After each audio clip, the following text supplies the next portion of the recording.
Hello everyone and welcome to our universe. Today we'll be talking about the classification of galaxies.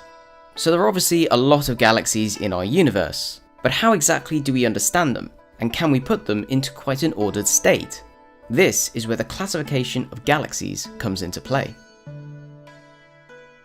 It all started in 1924, when astronomer Edwin Hubble proved that galaxies are very distant objects that each contain millions or billions of stars bound together by gravity. Within a few years, he set up a system to classify these galaxies, and we still pretty much use the same classification to this day, with some modifications and additions.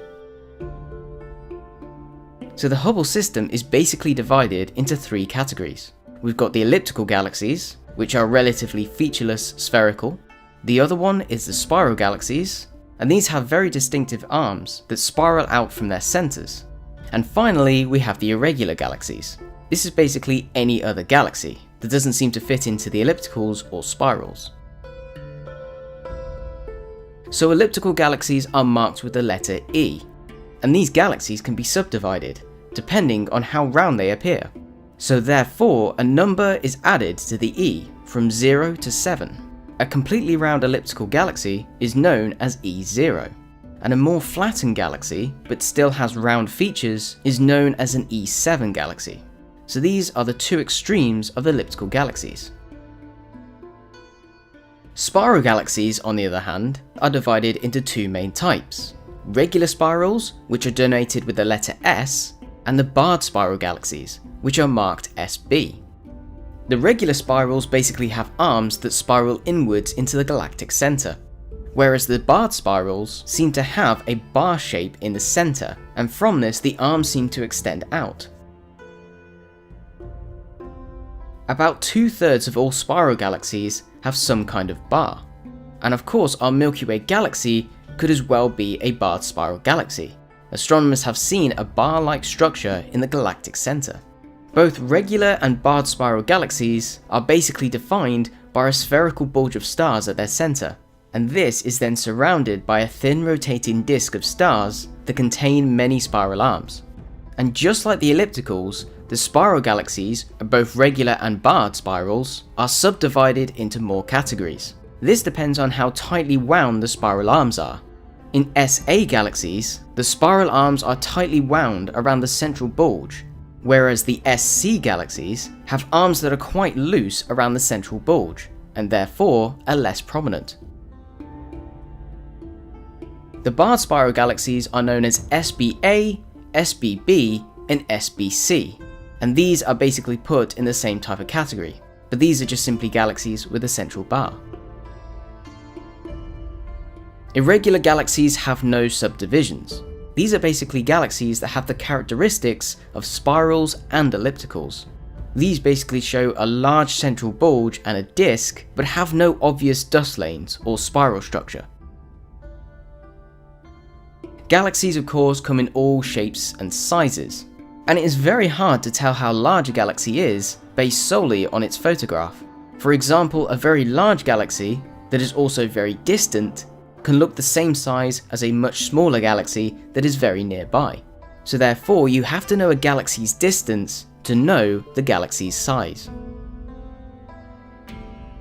The Milky Way is a large barred spiral galaxy, but there are many galaxies that are much larger, and there are also many galaxies that are a lot smaller. As for the most common galaxies in the universe, astronomers think that they are tiny faint galaxies called dwarf galaxies.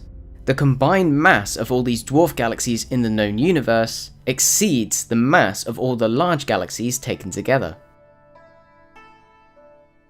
The Hubble classification is based solely on how a galaxy looks. This classification is still used today, because there is a correlation between the physical differences and the different types of galaxies. Elliptical galaxies contain many old stars, and have very little gas and dust found between these stars. From our understanding, new stars seem to form from clouds of interstellar gas and dust. Elliptical galaxies lack these raw ingredients to make new stars, so elliptical galaxies can be defined as a sort of dying galaxy. Spiral galaxies, on the other hand, have a mix between young and old stars. This is because it has a lot of gas and dust that fill the disk of the spiral galaxy. The disk formation is the main source of new star formation.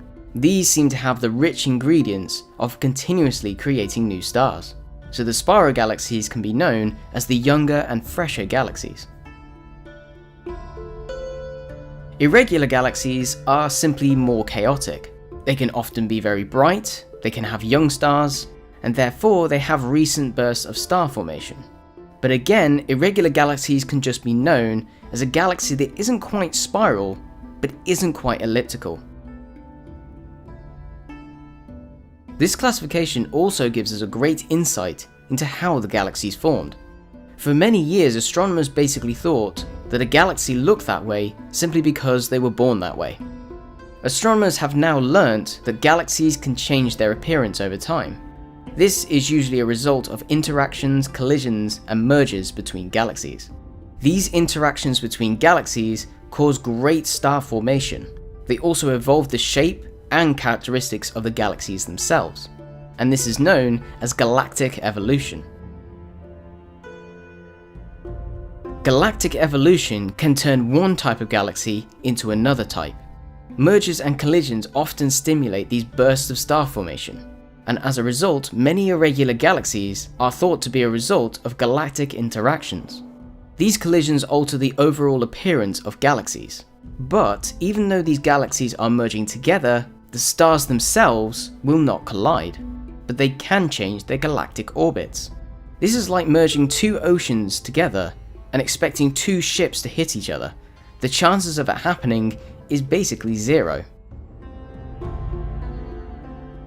Over the years, the Hubble classification has had modifications and additions to it. One of these modifications considers whether arms spiral outward from a ring of stars, and other additions consider a spiral galaxy's total brightness, instead of just how they look. These changes allow astronomers to know a lot more about the properties of galaxies, and how they were created, how they evolve, and how they will eventually die. Future astronomers will of course make additional changes to the Hubble classification, and this will give us a great understanding to how galaxies play an important part of the evolution of our universe.